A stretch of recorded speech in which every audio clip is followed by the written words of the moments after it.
ఏంటి రాత్రి ఇల్లంతా ఇంత ప్రశాంతంగా ఉంది. కొంపతీసి మీ చెల్లి నిషి ఇంకా నిద్ర లేవలేదా అని కేదార్ అడుగుతూ ఉంటే, నేను ఉదయాన్నే కాఫీ తీసుకొని వెళ్ళాను కేదార్. అసలు రాత్రంతా నిద్రపోనట్లే ఉంది. కళ్ళు చాలా ఎర్రగా ఉన్నాయి తెలుసా అని ధాత్రి అంటుంది. అయితే ఒక 2-3 రోజులు బయటికి రారనమాట. మీ చెల్లి నిషిని ఇదే మెయింటైన్ చేయమని చెప్పు ధాత్రి. ఇంట్లో అందరూ కాస్త ప్రశాంతంగానైనా ఉంటారు అని కేదార్ అంటే, ఎప్పుడెప్పుడు మా చెల్లిపైనే పడి ఏడుస్తుంటావని ధాత్రి అంటుంది.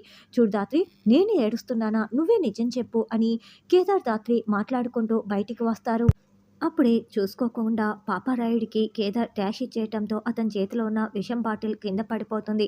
అయ్యో సారీ బాబాయ్ గారు, చూసుకోలేదు, ఉండండి ఆ బాటిల్ నేను మీకు తీసి ఇస్తాను అని కేదార్ చేతిలోకి తీసుకోగానే పాపారాయుడు లాక్కొని, ఏయ్ ఏంటి బాబాయ్ అని పిలుస్తున్నావు? ఎవరు నీకు బాబాయి? ఏ లెక్కన బాబాయి? అలా పిలవకని అరుస్తూ ఉంటాడు. లెక్కలు ఆల్రెడీ తేల్చేసుకున్నాం కదా మామయ్య గారు, మళ్ళీ తేల్చుకోవటానికి మీరు మొదటి నుండి రెడీ అంటే మేము కూడా రెడీ అని ధాత్రి అంటుంది. చూడమ్మి, నా గురించి నీకు పూర్తిగా తెలీదు. కొత్తగా పెళ్ళయింది కదా, నీ పసుపు కుంకాలు కాపాడుకోవాలనుకుంటే నాతో పెట్టుకోకుండా ఇక్కడి నుంచి వెళ్ళిపో. లేదంటే నీ భర్త నీకు దూరం అవుతాడు.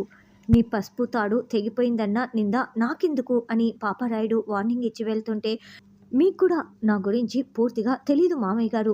బంధుత్వం ఉంది, బంధువని నేను ఇలా మాట్లాడుతున్నాను. ఏదైనా చేయాలని వచ్చి ఉంటే మాత్రం ఇక్కడి నుంచి వెళ్ళిపోండి. నేను మిమ్మల్ని వదిలేస్తాను అని ధాత్రి కూడా ఫుల్ వార్నింగ్ ఇస్తుంది. మిమ్మల్ని ఈసారి కూడా జైలుకు పంపించి ఆ పాపాన్ని నాకు అంటగట్టకండి అని ధాత్రి నవ్వుతూ, నేను కూడా మీలా ఇలా మాట్లాడగలను. కానీ మీరు ఈ ఇంటికి పెద్దవారు, మాకు కావలసిన వారు. నేను ఎలా మాట్లాడతాను చెప్పండి అని ధాత్రి షాక్ ఇస్తుంది. ఇంతకీ చేతిలో ఆ బాటిల్ ఏంటి మామయ్య గారు అని ధాత్రి అడగడంతో, దగ్గుమందమ్మి, కొత్త నీళ్లు కదా, నీళ్లు పర్లేదంటూ పాపారాయుడు లోపలికి వెళ్తాడు. అసలు బాబాయ్ మళ్ళీ ఎందుకు వచ్చినట్లు ధాత్రి అని కేదార్ అడుగుతూ ఉంటే, ఖచ్చితంగా ఏదో చేయటానికే వచ్చాడనిపిస్తోంది అని ధాత్రి చెప్తుంది. నిషి, అక్క వచ్చేలోపు నాన్నని మనం మంచి చేసుకోవాలి అని రా వెళ్ళి మాట్లాడదామని యువరాజ్ నిషి వస్తూ ఉంటారు. అప్పుడే పాపారాయుడు లోపలికి రావటం, శ్రీవల్లి ఎదురు రావటంతో పాపారాయుడు శ్రీవల్లి వైపు కోపంతో ఉదయం చూస్తూ ఉంటాడు. అసలు మళ్ళీ ఎందుకు వచ్చాడు అని వైజయంతి నిషి యువరాజ్ చెవులు కొరుక్కుంటూ ఉంటాడు. అదే నాకు అర్థం కావటం లేదని అనుకుంటూ ఉంటే ధాత్రి కేదార్ లోపలికి రాగానే శ్రీవల్లి ధాత్రి వెనుక దాక్కుంటుంది. వణికిపోతూ పాపారాయుడిని చూస్తూ ఉంటుంది. ఏ మళ్ళీ మధ్యలో ఆపేసిన పనిని పూర్తి చేయటానికి వచ్చావా? ఇక్కడ ఎవరు ప్రాణాలు తీద్దామని వచ్చావు? జైలు నుండి ఎలా వచ్చావు? నీకు ఇక్కడికి రావటానికి ఎలా సాధ్యమైంది అని సుధాకర్ నిలదీస్తూ ఉంటాడు. రాయుడు యువరాజ్ వైపు చూస్తూ ఉంటే, యువరాజ్ నువ్వు బెయిల్ ఇప్పించావా అని సుధాకర్ అరుస్తూ ఉంటాడు. నేనే ఇప్పించమని చెప్పానబ్బా. మేమిద్దరం గొడవ పడతాము. మా అన్న నన్ను చంపడానికి వచ్చినా నన్నేమైనా చంపాడా చెప్పు. అన్న చెల్లెళ్ళు అన్న తర్వాత 100 గొడవలు ఉంటాయి అని వైజయంతి అంటే, నిన్ను చంపడానికి ప్రయత్నిస్తేనే వాడు జైలుకు వెళ్ళింది అని సుధాకర్ అంటాడు. అయ్యో అత్తయ్య గారు, ఈయన బయటుంటే మీ ప్రాణాలకే ప్రమాదం, ఎలా ఇప్పిస్తారు అని ధాత్రి కూడా అడుగుతూ ఉంటుంది. ఆయన చేసింది తప్పు అని తెలుసుకున్న తర్వాత అక్కే బెయిల్ ఇచ్చి తీసుకొస్తానని చెప్పింది కదా అని కేదార్ అంటాడు. అప్పుడు రాయుడు సుధాకర్ కాళ్ళ దగ్గర మోకరిల్లి కూర్చొని, చూడు బావా, నువ్వు దేవుడివి, అందుకే మా చెల్లిని క్షమించేశావు. నేను మనిషిని కదా, అర్థం చేసుకొని క్షమించడానికి కాస్త సమయం పట్టింది. ఇప్పుడు నా తప్పు నేను తెలుసుకున్నాను. అందుకే ఇలా ఇంటికి తిరిగి వచ్చాను. ఇదిగో నా చెల్లి కోసం బంగారు గొలుసు కూడా తీసుకువచ్చాను అని వైజయంతికి ఇస్తుంటే, వైజయంతి అరే ఇది అమ్మకు అసలు పేరు కదా, నా కోసం అంత ప్రేమగా తీసుకొచ్చావా అన్నా అని ఆనంద బాష్పాల్ని కారుస్తూ చాలా సంతోషపడుతూ ఉంటుంది.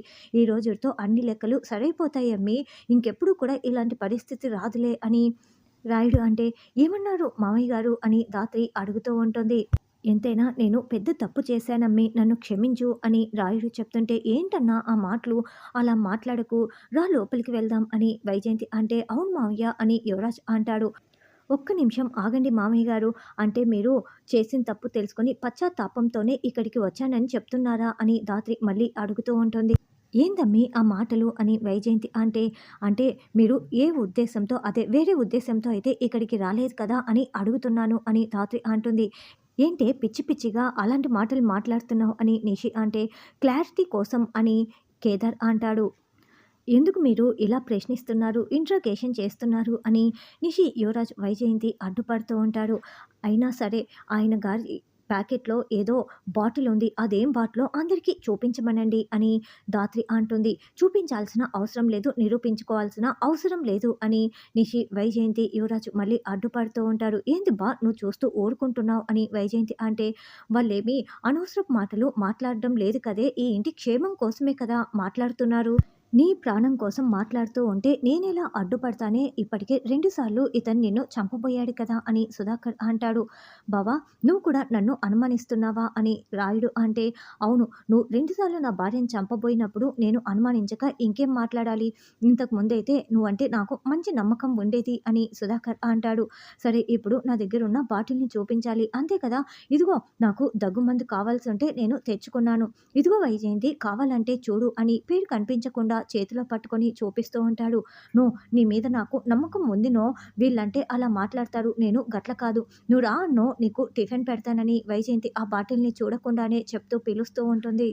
"ఏంది నో అందరి ముందు తినడానికి ఆలోచిస్తున్నావా? గదిలోకి వెళ్ళి కూర్చో అన్నా. నేను నీకు ఇడ్లీ తీసుకువస్తాను.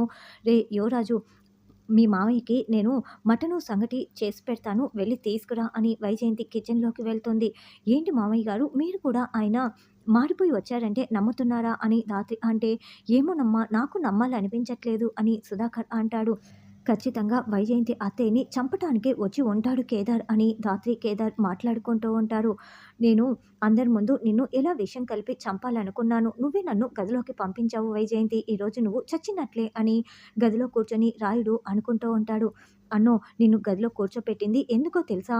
శ్రీవల్లి జన్మ రహస్యం చెప్పి నేను ఎప్పటికీ తప్పు చేయలేదని నీకు చెప్పటానికే అన్నో వస్తున్నా" అంటూ ఇడ్లీ తీసుకొని వస్తూ ఉంటుంది. పిన్ని టిఫిన్ తీసుకొని వెళ్తుంది ధాత్రి. ఆయనేమి చేయకముందే పిన్నిని అలర్ట్ చేయాలి అని కేదార్ అంటే, "అవును పద కేదార్" అని ధాత్రి అంటుంది. "అన్నో ఇదిగో అన్నో తిను, చట్నీ బాగా కారంగా చేసి తీసుకువచ్చాను. అన్నో ఆ రోజుటి నుంచి నేను నీతో మాట్లాడాలి అనుకుంటున్నాను. ఇదిగో నువ్వే మనసు మార్చుకొని నాపై కోపం తగ్గించుకొని ఎలా వచ్చావు. తినన్నా ఏంటి గట్ల చూస్తున్నావు" అని వైజయంతి అంటుంది. "అదేంటి అత్తయ్య గారు తన పాటికి తాను ఏదో సంతోషంగా మాట్లాడుతున్నారు. బాబాయ్ గారేమో మౌనంగా కూర్చొని ఉన్నారు" అని ధాత్రి, కేదార్ అక్కడున్న బాల్కనీ డోర్‌లో నుండి చూస్తూ అనుకుంటూ ఉంటారు. "అను నీకు ఒక విషయం చెప్పాలి" అని వైజయంతి చెప్తుంటే అప్పుడే తినబోతూ కావాలనే తినకుండా దగ్గుతూ ఉంటాడు. "ఉండన్నా నేను నీళ్లు తెస్తానని" వైజయంతి పరుగులు పెడుతుంది. అదేంటి ఆవిడేమో వాటర్ కోసం వెళ్ళింది. ఆవిడ వెళ్ళగానే ఈయనేమో దగ్గడం మానేశాడు. ఏదో కలుపుతున్నాడు అని ధాత్రి, కేదార్ చూస్తూ ఉంటారు. "ఇందాక మనం ఢీకొడితే కింద పడిపోయిన బాటిల్‌నే ఏదో కలుపుతున్నాడు కేదార్" అని ధాత్రి చెప్తూ ఉంటుంది. అలా వైజయంతి రాగానే, "అప్పుడు మనం అమ్మ ఇడ్లీలు చేసినప్పుడు మనం కొట్టుకొని తినేవాళ్ళం కదా" అని రాయుడు అంటే, "అవునన్నా ఎప్పుడు నువ్వు నన్ను ముందు తిననిచ్చే వాడివి కాదు" అని వైజయంతి అంటుంది. "ఇప్పుడు నేను నీకు తినిపిస్తానమ్మీ" అని తినిపిస్తూ ఉంటే, "అన్నో నీకు ముందు ఇంకొక విషయం చెప్పాలన్నా" అని వైజయంతి అదే శ్రీవల్లి జన్మరహస్యం అని చెప్తూ ఉంటే, "ముందు తినమ్మీ" అని తినిపించేస్తాడు. ఇంకా ధాత్రికి ఖచ్చితంగా అది విషమే అయ్యుంటుంది.